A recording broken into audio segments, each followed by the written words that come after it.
কারবালার শোকগাথা স্মরণে পালন করা হয় পবিত্র আশুরা। রাজধানীসহ দেশজুড়ে পালন করা হয় দিনটি। 680 খ্রিস্টাব্দে ইয়াজিদের বাহিনীর বিরুদ্ধে অন্যায়ের প্রতিবাদ করতে গিয়ে কারবালায় শাহাদাত বরণ করেন ইমাম হুসাইন রাদিয়াল্লাহু তাআলা আনহু ও তার পরিবারের সদস্যরা।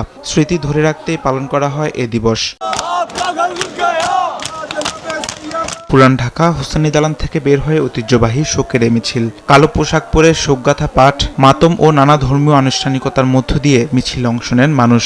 মিছিলটি পুরান ঢাকার বিভিন্ন সড়ক প্রদক্ষিণ করে। অংশগ্রহণকারীরা বলেন, কারবালার শিক্ষা অন্যায়ের বিরুদ্ধে দাঁড়ানোর শক্তি দেয়। সমাজ থেকে সকল প্রকার অন্যায়, অবিচার, জুলুম প্রতিরোধ করতে হবে। তুমি যদি হুসেনি না হতে পারো তো কিছুই হইও না।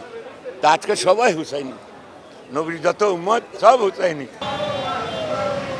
মোহাম্মদপুর শিয়া মসজিদ থেকে শোক মিছিল বের করা হয়। কালো পতাকা, প্রতীকী কফিন, অস্ত্রসজ্জিত ঘোড়া নিয়ে শুরু হয় মিছিলটি।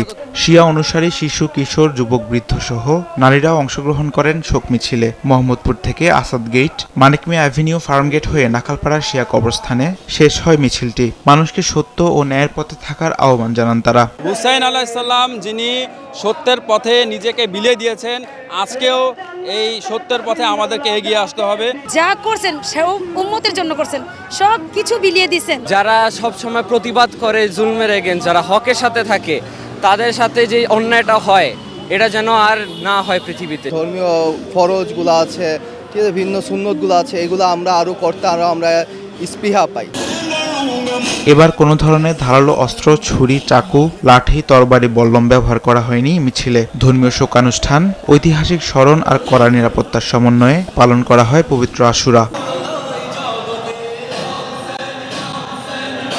তামিম মাহবুব, দেশ টিভি, ঢাকা।